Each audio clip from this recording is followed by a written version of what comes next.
Hello and welcome to an Infinity the Game battle report. Today we're playing Imperial Service versus Haqqislam Saladin Double Flyers, and the scenario is Radial Unmasking. What's Radial Unmasking? It's unmasking, but with radial deployment. Now, this battle report, in fact, both sides in this battle report, Imperial Service and Haqqislam, are courtesy of a request by channel member Mr. Pink Panzer. And what they requested was a game as Imperial Service going second against a list with flyers, preferably Saladin, Haqqislam, and the Haqqislam flyers. Now, they were quite aware that that wasn't something I could necessarily do. In this case, I'm playing against a good mate, Chris, who's a good sport, and actually just put that list together. He was kind of leaning that way anyway, so serendipity. And so while often I wouldn't be able to easily fulfill a battle report request that specific, in this case, I could. And even if I hadn't been able to, we absolutely still can and should have the broader conversations kind of being requested here, which is just the how the heck do I defend against flyers conversation, which is genuinely a very reasonable question for anyone running into a flyer their first, second, or third time, particularly as your opponents who might have access to those models get better at using them. The lethality of these pieces becomes really evident, and it's genuinely something we should all kind of be thinking about because we got to get ahead of this so that we don't just lose to flyers constantly, because they are emerging not necessarily as one of the game's apex predators. I think a flyer is always going to be a model that is high risk and high reward, and in particular has a very wide delta between its ceiling and its floor, because the floor for a flyer is very low. It's a Silhouette 7 model. Even the toughest flyers don't have that much armor when you account for the fact that they are a no-cover model. And so any heavy machine gun that draws a bead on a flyer during your active turn has a very good chance of putting it not just to unconscious, but all the way to dead. Sometimes they can be annoyingly sticky. You can have flyers that have got very high mimetism and also dodge -3. And unless you're packing a visor yourself, when you stack mods that high, doing something like putting down a red eye, for example, can be a little bit challenging. But generally, they're very large and they have no cover, so the floor for a flyer is dies very quickly, accomplishes nothing. But the ceiling for a flyer is enormously high. Not only are they extremely fast and hypermobile, and as much as I will note that they are kind of more fragile than they sometimes look, they are still a 2-wound model, which means that a single shot in ARO doesn't usually represent an existential threat, and they're pretty much always armed with weapons that allow them to capitalize on that enormous speed and mobility. And that leads to a situation where the high watermark for a flyer, if you aren't prepared for them, is killed everything of yours that was important in your deployment zone on the first turn and you lost the game. And I think a lot of people are running into that experience for the first time and reacting pretty reasonably, either with the claim that flyers are overpowered if you're on the Discord, or exercising a little bit more discretion. This seems really strong. How do I defend against it? And so that's the question that we're looking at today, because the defensive equilibrium has absolutely shifted. And I haven't got a diagram for this, but when I say defensive equilibrium, imagine a triangle. At one corner, you've got offense, at one corner, you've got defense, and in one corner, you've got mission, with the sense being bits of your list that accomplish the mission. And those are three separate tensions that generally lists will have to try and respond to in different ways. Not always, but usually, taking for example a very mission-oriented piece will represent an opportunity cost that pulls away perhaps a little bit from either offensive or defensive actions. Taking a purely defensive piece, like a Thunderbolt Total Reaction Bot, for example, is likely to pull away a little bit from your offensive and your mission-oriented pieces. And that means that list construction in Infinity for any given scenario or set of scenarios will kind of have an equilibrium point that each player will be trying to find, usually with the goal of satisfying the requirements of the mission and satisfying the requirements of defense, and then anything we've got left over we will put into offensive actions against our opponent. And in 2026, with the emergence of flyers, almost all of the flyer models are released. The rules for them were updated in October last year. Those represent an offensive action that our opponents can take that is sufficiently dangerous, right? Like I said, the high watermark for a flyer is it kills everything and you're dead and your opponent wins the game, which means the defensive equilibrium has shifted and the minimum amount of defense we need to put into a list is higher than it used to be. We need to adjust our list construction, often kind of with an eye towards specifically defending against flyers, but where possible, defending against everything, but meeting that minimum requirement that a flyer coming at us poses. Now, that's going to change based on different mission mixes, based on different opponents, based on different local communities, what you expect to play against. Meta read is always a thing. But in this Imperial service list, without knowing exactly what I would be playing against, but knowing that it would include Saladin and flyers in vanilla Haqqislam, and with plenty of thoughts myself about how you build a list that way, here is an Imperial service list that is trying to answer the question of how do I have some pieces for offensive action and have plenty of pieces for mission and have just enough stuff to reasonably be able to defend against a flyer-based Alpha Strike. And we're doing that with one of Imperial Service's strengths, which is an awful lot of non-lethal but mobility kill weapons. One of the things that flyers are vulnerable to, not as vulnerable as they used to be because of the tech recovery rule, but electromagnetic or adhesive weaponry or hacking.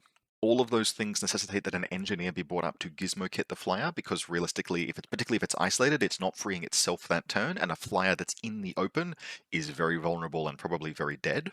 And since that's a strength of Imperial Service, we are going fairly heavy in on it. So we're beginning with 2 Koga Ninjas. Each of these is a mine layer. I would snap Windmill Slam these into any Imperial Service list basically anyway. In my opinion, this is the best profile in the entire faction. I did spend some time experimenting with the KHD Koga Ninjas. Nope, don't take that. Just makes them vulnerable to enemy killer hackers. You lose access to the mine layer. The mine layer is incredible. Koga Ninjas are incredible. In addition to being able to generate 3 camouflage markers themselves, because they have themselves the decoy and their mine, so we have 6 camo markers in this list. They are fast at 6-2 move and very dangerous in close combat, and they have a weapon that actually makes them a credible ARO threat themselves. I am absolutely intending to ARO with these EM carbines if I get an opportunity against a vehicle that's flying overhead inside good range band for me, but bad range band for them. 2 of these in every single list, unless the scenario really is hostile to them, is how I start Imperial Service. We then have the Deva KHD and a Dakini.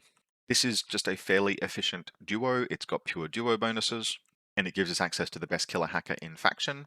In this scenario in particular, I wrote this list without knowing exactly what scenario we'd be playing. We kind of just figured it out when I turned up at my mate's place. If I was building this list specifically for Radial Unmasking, or in fact any Radial scenario generally, this Dakini probably becomes a sniper, because snipers are just really valuable in Radial scenarios. I wasn't preparing in advance for a Radial scenario, so it's a HMG instead. The sniper would absolutely have been better in this particular game. You'll see that when we see where it's deployed and what it ends up being done with, which is basically just it's used as an arrow piece. We then have a Xian Warrior Lieutenant duoed with a Shenji Machine Battalion. This is also a pure duo. By the way, there are a ton of fire teams. Once we've got past the Koga Ninjas, every single model in this list is linked except for the Pangolin, which is really cool, actually. I really like what Imperial Service can do with links. Now, I did have some consideration. We'll see 2 Jinwei further down. Seriously considered making this a Jinwei. I decided to make it a Shenji because I have a lot of remote presence pieces. That ended up being the right call, but it is something that you could consider. Either way, this is a pure duo and a Willpower 14 Engineer, both of which are going to be useful in this particular game. Xian Warrior is a very good HMG. I know I'm going to have to kill vehicles. It's a great suppression piece generally. It is going to be marginally vulnerable to some albedo pieces my opponent has, but a quality active turn gunfighter. We've then got a baggage bot, which will be relevant for a couple of pieces in Combat Group 2, and then a 3-person Haris team of a Celestial Guard hacker, a Jinwei Triangulated Fire emitter, and a Jinwei Adhesive Launcher Riot Heavy Riot Stopper. This emitter is one of the hard ARO pieces that we're going to be taking. This is a 3-person pure team, which has a few different bonuses, but realistically, the main bonus is that we can link, once we've got the Celestial Guard, we can run this as a Haris team, and the Jinwei is just, it's one of the cheapest 2-wound pieces that we can put on ARO duty. It's very hard to permanently kill because it's a remote presence heavy infantry trooper. And the emitter is a long-range ARO piece that flyers just have to respect, because they are vulnerable to electromagnetic. One of the nice things about this team as well is once I've linked these pieces, one of these 2 Jinwei, generally speaking the Heavy Riot Stopper Adhesive Launcher Rifle, which is used for closer in defense, one of these 2 models will become the link leader. That means the Celestial Guard hacker can ARO with hacking while these 2 shoot, and yes, the Celestial Guard will drop out of the link. This duo will still retain, or this 2-person Haris team at that point will still retain 2-person fire team bonuses, and the Celestial Guard can just rejoin at the beginning of the next turn.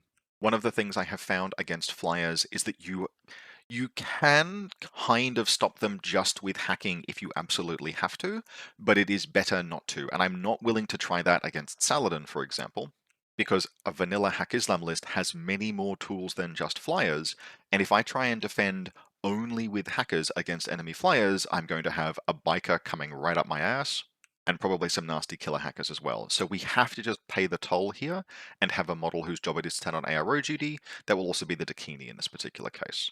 In Combat Group 2, we've then got 2 more fire teams, a 3-person core, Celestial Guard Monitor, and 2 Quang Shi. One of the nice things about this fire team is that if you need to, you can bud one of these Quang Shi off and move it into Combat Group 1 as a replacement piece. I'll do that during the game. And the Celestial Guard Monitor still counts as a Quang Shi, so this still gets duo bonuses.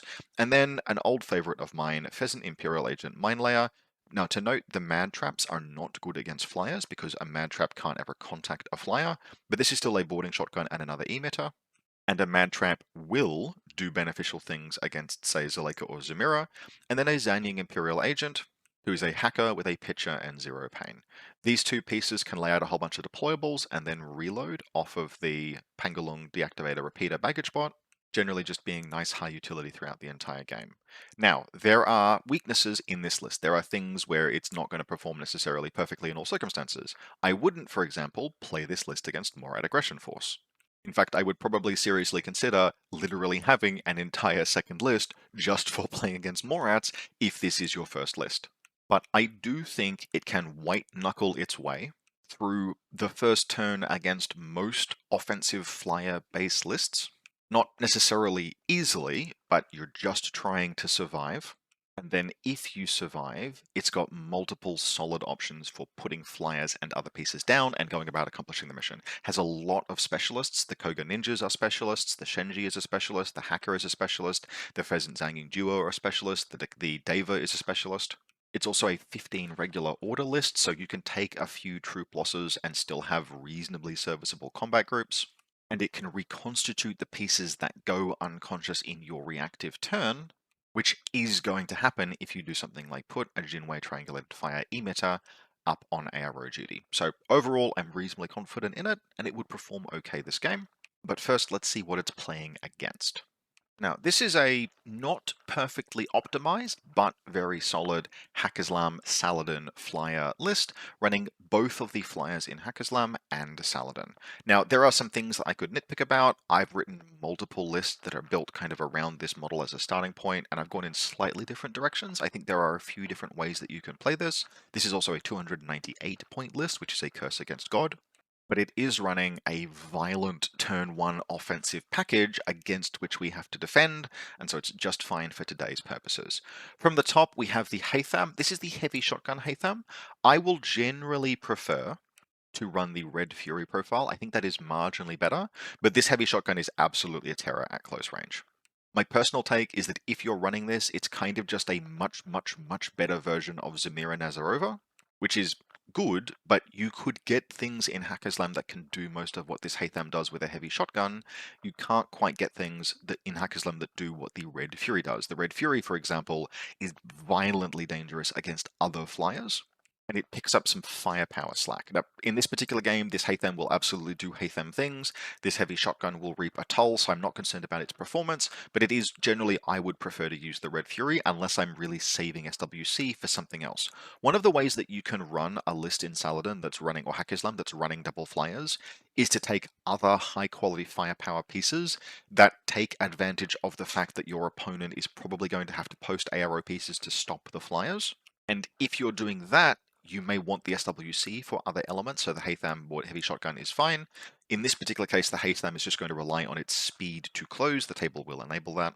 And if it gets inside 8, the heavy shotgun is absolutely the most dangerous profile, just because that +6 range, 3 shots, etc. From here, we start seeing some of the things that you do. One of the other ways that you can build a Haqqislam list that's running the flyers and wants to capitalize on opposing defenses, which is the beginning of a killer hacker package. So we've got the Bereed Hacker hacking device. This is not a killer hacker, it's a regular hacker Bereed, so that there is a hacker in the list. And then Layla Sharif. This is a lightweight package, it's not too expensive, you're not paying terribly much. The Bereed can hang back a little bit, Layla can be put a little bit forward because she's more defensible. She can be a reasonable specialist in this scenario to go and do specialist things. And this gives you a killer hacker setup, particularly Layla if you need, is not bad. She's like a much cheaper version of something like the Murabid Tuareg. She's quite good at going after limited enemy info war presences and dealing with them, particularly if your opponent null deploys. Similarly, a Hassassin Fadai. These are a little bit out of style these days now that they no longer have a template weapon, but they are still good assassin pieces and can be very good, for example, if your opponent posts a single ARO element or has like one important hacker. If there is one part of your opponent's defensive network that you can unpick by putting an impersonator into it so that the flyers can capitalize, in a single order, the Fide can sometimes open the way, and in that sense really act as it's meant to do narratively. Zuleika is also really, really good in combination with flyers. One of the weaknesses of flyers is they are susceptible to hacking AROs. Zuleika is not, so she can serve very aggressively as a first wave or just coordinating orders to get her forward at the same rate as the Hatham, and then she can punch through to clear out any repeater elements, etc. She could just carry on at that point if she goes dogged, or she can pull back and make the way for the Hatham clear so that it can proceed without hacking arrows. So a bunch of pieces in here that can neutralize hacking defenses, or in Zuleika's case, be the first wave through, something like a mine layer. We have an engineer, it's the light rocket launcher profile, little bit expensive, but it is a mimetism gunfighter, albeit only burst 2. The main reason he's present is so that there is a model with a gizmo kit who can tech recovery the Hathams. You kind of do really want an engineer if you're running 2 vehicles, you really need that. Or if not an engineer, then at least a model with a gizmo kit. And so you can go a very cheap option and just have like one of the tag pilots, but the Burkort can be trusted to go about the board, do other things, accomplish mission objectives, and also put vehicles back up.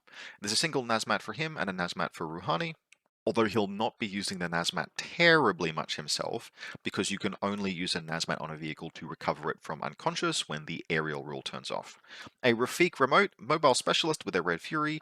I don't like Rafik FTO Red Furies particularly much, but I do, well, I don't mind them. I actually think I like them in Radial Unmasking. You need to cover a lot of ground in this scenario, and having a model that is just dangerous enough to put down a HVT while pressing buttons as it moves around on a 6-4, decent package in this particular case. 19 points is not expensive. 2 Matalia, and then in group 2 we have the Zebek, a Bashi Bazooka to pretend to be 3 Saladins. Its Hollow Mask will effectively last for a couple of rounds this game because my opponent will avoid activating a hacker, so I never get to ask to see the hacker's repeater area, so I don't know which one is the real one and which one is the Bashi Bazooka and its echoes, but Saladin was never in particularly much danger in this game. Rouhani, a Nazmat, and then 2 Dalami. These things would actually be enormous pains in the ass, and are very solid in this scenario because infiltration allows an enormous amount of flexibility in radial deployment setups where you have lots of space outside the DZ. There are some small optimizations that we could make here. Rouhani could easily be a Ghulam Doctor. I don't think this Burkut needs a Nazmat. I do think this Hatham probably would prefer to be the Red Fury, just so you've got another gun. And that still leaves us with some points in SWC spare, but broadly this fulfills the mandate of running screaming at me with a pair of vehicles and the support elements necessary to join the offense and punch through. So let's see if I can actually handle a defense against this kind of offensive output. So here's our table, and I will be deploying second in the bottom right corner. We didn't roll Lieutenant for this particular game because the purpose was to see how I would defend against double flyers, so we have just assumed that Saladin wins the roll, not unreasonable, and selected to go first. I have given Chris this side of the table over here, and he'll be spending a command token to have 3 reserve drops. I know that 2 of those are going to be flyers. I suspect the other one is a Hassassin Fide, and I'm not disappointed. In terms of Chris's deployment, most of his elements are deployed relatively conservatively in the cover that is available in his deployment zone. He's just making sure that things that he leaves there will be safe later on into the game.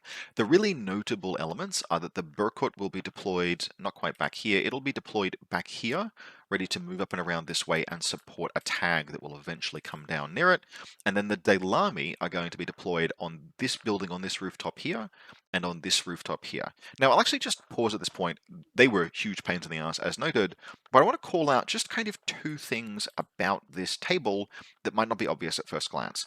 The first is this rooftop here, and then mirrored this rooftop here, which you can't see fully in this picture, but it has a similar crate on top of the rooftop.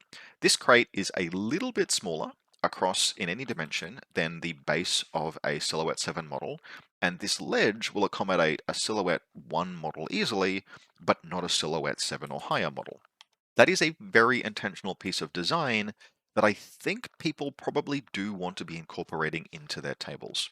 Traditionally in Infinity, one of the ways to build a good table is to have it rise up towards the midfield, because what you want is to have breaks in line of sight between two different deployment zones. You want taller elements in the middle so that even the rooftops between two different deployment zones don't have completely unobstructed lines of fire.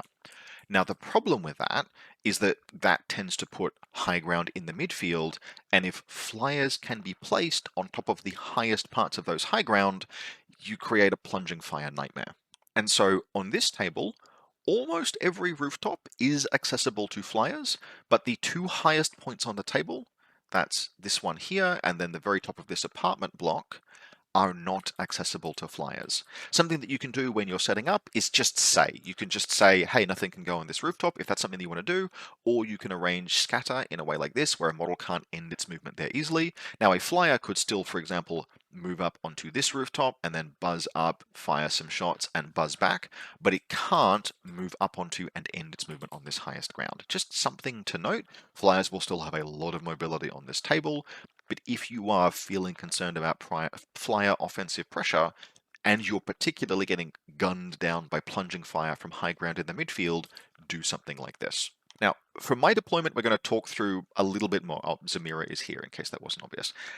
For my deployment, this took a fair bit of thinking because you really do have to be real careful about how you're defending. And one thing I did was not tunnel vision just on the threat of the flyers, although that was something I respected. I also accounted for the Haqqislam List. I didn't know what was in Chris's list, but I expected a Fide when he said 3 deployment zone, 3 models in reserve, particularly after I saw 4 Saladins. They're just hanging out on these rooftops over here. And so I reserve dropped for myself one of my Koga ninjas. So the first Koga ninja went down over here. Its mine is this orange marker, the actual Koga is this yellow one over here, and this is a decoy. All of them are standing. This is a fairly aggressive posting for a model with an EM carbine, but it is hidden amongst a bunch of other pieces, and the intention is very much to take AROs against models moving through this space here. The second Koga Ninja will be my reserve, and I'll talk through that in a bit. In terms of other ARO pieces, the Dakini HMG is standing here. You can see from this position, this is why it would have been much better as a sniper. Its range bands against sort of like these spaces here do terminate inside HMG range band, but imagine if it was using a sniper range band to take shots down here, or all the way across here, just be really useful to have a sniper's range, and I'm using it as an ARO piece. Access to double action rounds would help present a more lethal threat, particularly against low armor flyers. The Deva herself is just hanging out behind these two buildings. There's a nook under here you can't quite see, but this nook underneath this building is holding the Shinji Engineer and the Celestial Guard Hacker, the two Jinwei troops. The first one, the emitter, is standing. It's on a little crate here, which gives it line of sight over here. So it's got a fairly solid line out and around there, basically forcing my opponent to engage it before anything else. It's a 2-wound model with an emitter. The other one, the adhesive launcher rifle, Riot Stopper one, is prone down on the ground level behind this barricade. This Sien Warrior, there's a link between these two floors, so there's a door that's underneath in the nook, so the Shinji Engineer can easily get up here if it needs to. It's linked with a Sien Warrior who is prone. Now, there is a risk of a flyer buzzing around here and then coming up to attack it. If it does that, I'm relatively confident that it won't be able to do it by, like, even if it gets onto this thing here, it'll have to come up and around to see the Sien, and so I've got some plans for blocking that off, but part of that is that the Celestial Guard's hacking area offers at least a little bit of safety. Otherwise, we've got most of the rest of our troops centered in this space over here. The baggage bot is at ground level behind a low barricade. The mad trap is next to it. The mad trap is deployed there because I anticipate that Zuleika's path is most likely going to be one of these two, up and around that way. If she impetuouses, she'll move like this. And so the mad trap is offering as much cover against her as possible. We've got the Celestial Guard smoke grenade launcher and 2 Guangxi there and there. And then the 2 Imperial agents are just kind of hanging out. One of them behind this crate and one of them on this rooftop, just barely inside 8 inches. I form up all of the links so I can measure all of that at deployment to make sure I'm comfortable. As expected, my opponent's reserve drops firstly are a Zabak, that's this one here, in the position to come around. It's the main gunfighter in the list, and so it needs to be able to buzz through and engage all of these various pieces, for example. And then the Haytham is at ground level back here, ready to move up and around. And the Fidei, as expected, deploys just on the 24-inch line, not inside my deployment zone. And importantly, doing a thing that's very annoying but quite reasonable, it's putting space around itself so that it can't be pinched in easily by like one camouflage marker. Fortunately, I have 3 camouflage markers as my reserve drop, and I only need 2 of them to pinch it in. There's not quite space to come around here and around here easily. I think actually this one probably needed to be slightly further in this direction, but much of a muchness. We sorted it out afterwards. And so we have the Koga Ninja itself, the decoy here, and then the mine on ground level. When I first did this deployment, I actually just put the mine right there, and that might have been necessary now that I'm looking at it from this angle. I was pretty confident that the Fidei wouldn't be able to like ledge walk along here, but looking at it, it's possible that it could. That's not particularly an issue. You can easily just get you can get 3 camouflage markers in there if you need to and pinch it all the way in. That doesn't exactly take care of the threat of the Fidei, but it does put a damper on it and forces my opponent to have to begin his first turn thinking more about using the vehicles. I've more or less neutralized the Fidei for now, so I can focus on using my ARO pieces to defend against the flyers. And so with that, the game begins. Gentlemen, gentle ladies, start your engines, in come the vehicles. My opponent has counterintelligence because of Saladin, but I do still strip 1 order from the Zabex combat group. I think if I'd analyzed this a little bit more, I'd kind of convinced myself that the Haytham had a Red Fury, it didn't, had a shotgun. And I think in retrospect, it might have been better to strip the order from the Zabek, but much of a muchness, in we go. Zamira, Zuleika, the good twin, does an impetuous move, and then up comes the Zebek era unit. It's going to move forward and just engage the Jinwei directly. It'll stay outside of this mine trigger area.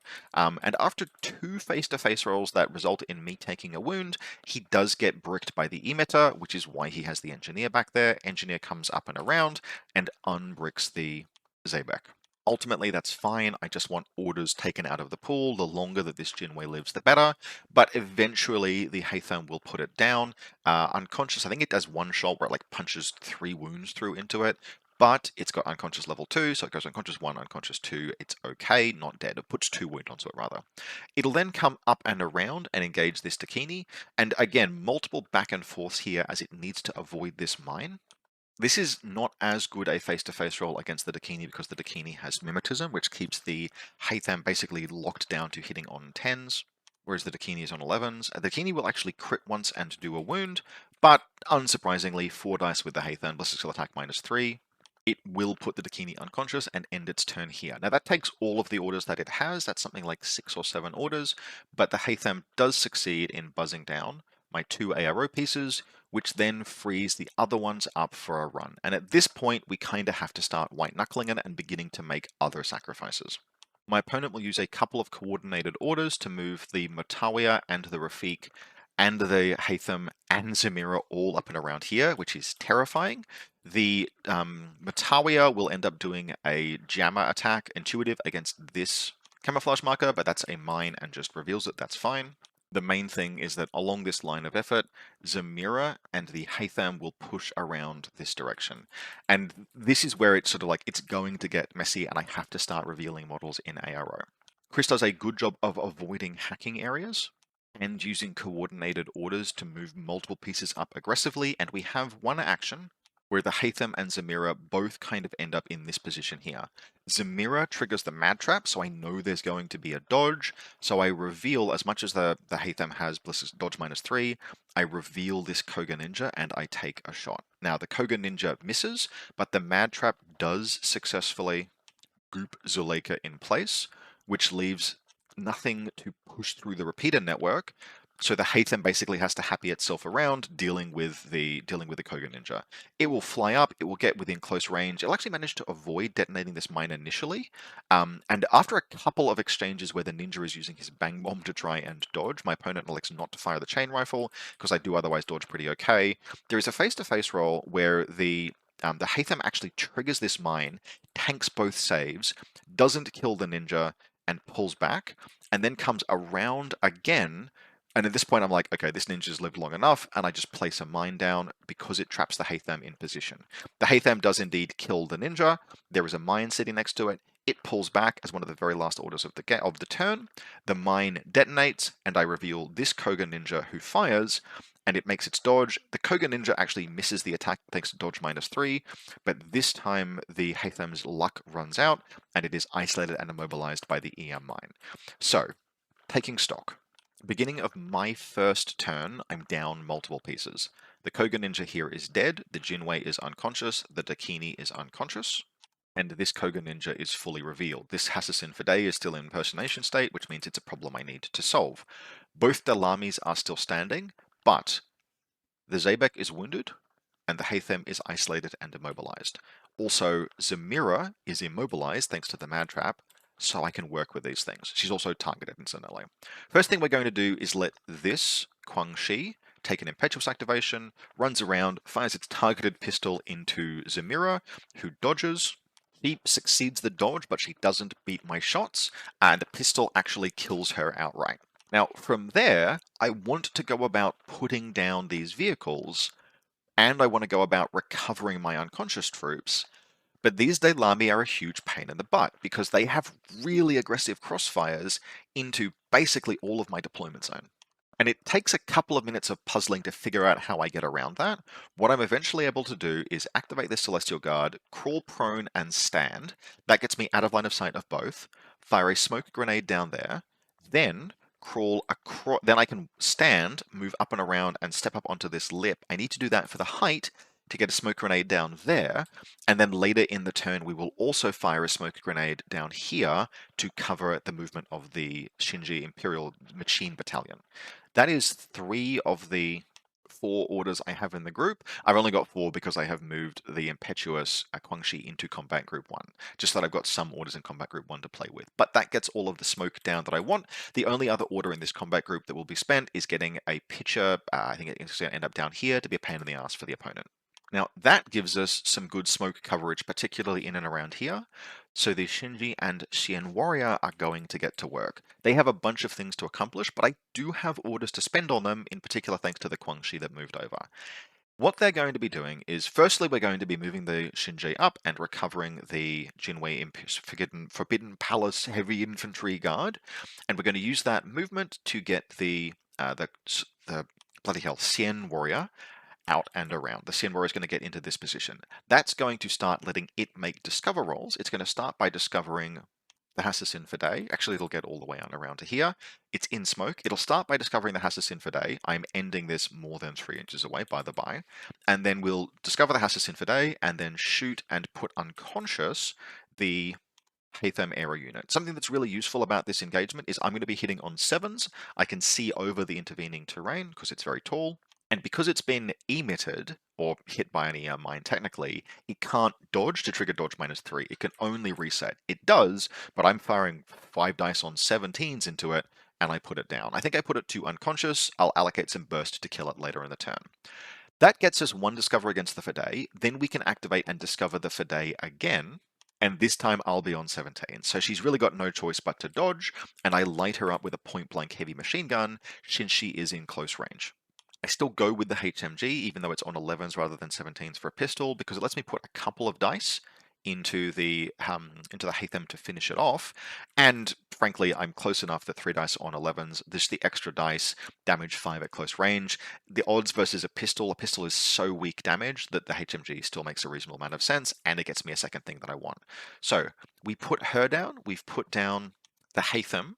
Now we have to turn our attention to the Zabak. I don't really want to fight that with the Xian Warrior. It's an albedo piece, but it's in the open, and it's what we've got to work with. So the Xian Warrior will begin to pull back, the Machine Battalion will begin to get down the stairs, and we'll have multiple actions of gunfighting against the Zabak Aero Unit.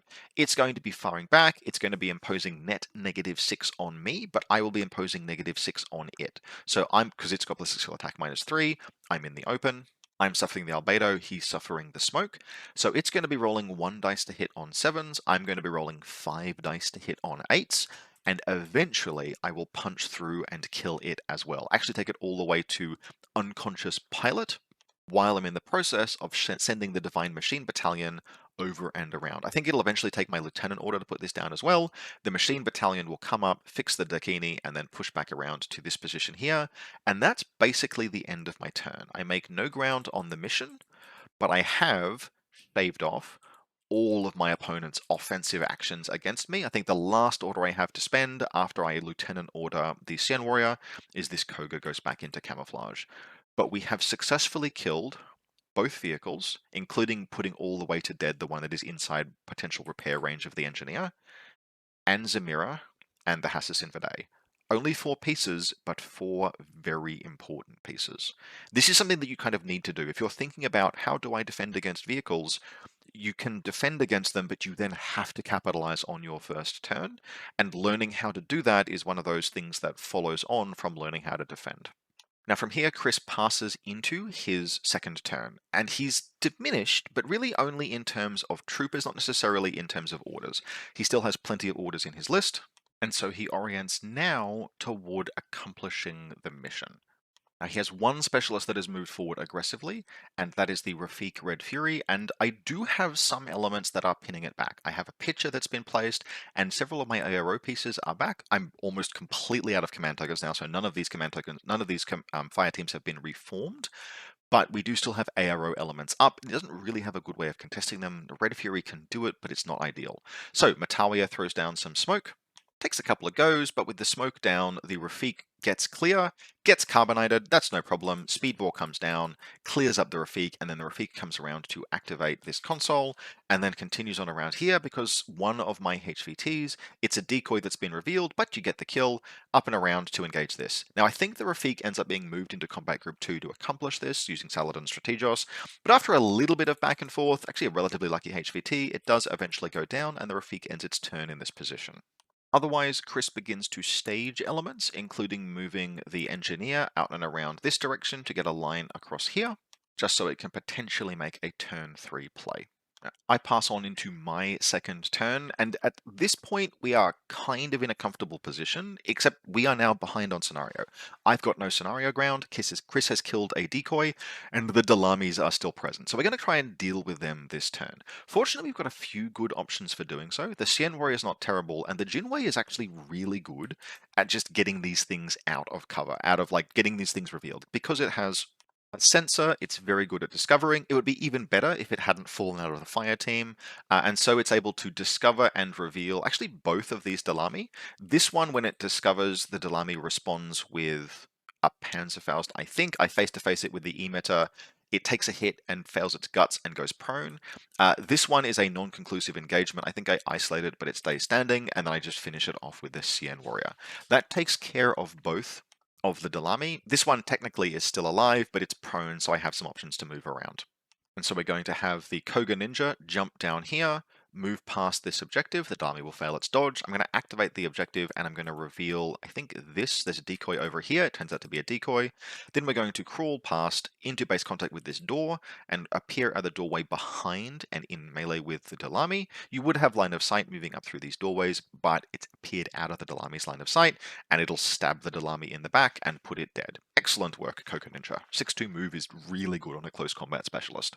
Now that's most of what I can accomplish with the first combat group. The Jinwei and the Sien Warrior took most of the orders, but we do have some orders. We still have 4 orders on this little fire team, and so they're going to come down and around. They're going to lay out a little bit in the way of deployables, but then the main thing they're going to do is have the Pheasant Agent, who has an emitter, draw a long line across here. What they'll mostly do is spend 3 orders failing to hack fucking Rafik, who will just pass all of its resets. But eventually, the 4th order, we will get the Pheasant rank emitter in line of sight of the Engineer, and we'll put some emitters downrange. This is a slightly risky face-to-face roll because it does have Mimetism and a light rocket launcher, but it's in very bad range for it, and so we will brick it. Not kill it because it's just an emitter, and we haven't killed our decoy, but we do have this button pressed, and it's more like my opponent is now heading into the final round basically as diminished as I have any hope for him to be. Oh, only other thing to note that happened this turn, because there were a bunch of stuff. I went into this turn with quite a lot of orders in my first combat group. You will see an unconscious marker on this Sien Warrior and a speedball next to him. That's because a Dalami crit him with a Panzerfaust, and I had to recover him with the Jinwei Forbidden Troop, but I did actually recover him, so he is now wounded, having come back from unconscious from a Panzerfaust crit he failed 2 saves against. It happens, Dalami are good. Now, Notwithstanding the fact that Chris is technically up on scenario, the writing is a little bit on the wall at this point. He's got only so much that he can accomplish, and he has to try and do whatever he can. What the options that he has are, particularly with a bricked engineer over here, is it's mostly going to be down to Zamira, and I have some pitches in place that will make her life, not Zamira, sorry, Layla Sharif. She's going to impersonate, she's going to walk past, she'll get discovered, but she'll get clear, up and around over here. She's going to get to this button, and like they're relatively thin amount of orders, she's going to get to this button, and she's going to attempt to press it. And she will fail to do so on a 14 with the last, not with the last order actually, but she'll fail to do so on a 14 and cop a lot of hacking AROs because there is a repeater that is hanging out that I laid earlier down there, and that will knock her unconscious. That's basically the last option Chris had for pressing a button, and because that's failed, he now goes into just protect and like basically doing his level best to pin me back and stop me from making any further progress on the scenario. And to do that, he's got all of Combat Group Two's orders. He could use the Rafik Red Fury, which is down here, but it's in zone of control of a repeater, and it would basically would take 2 AROs from active hackers before it got to do anything. So instead, he's going to have Saladin stand up, and actually, that's totally reasonable because Saladin has Albedo, and Saladin just stands and starts engaging my heavy infantry, including one of them with a visor, with his emitter.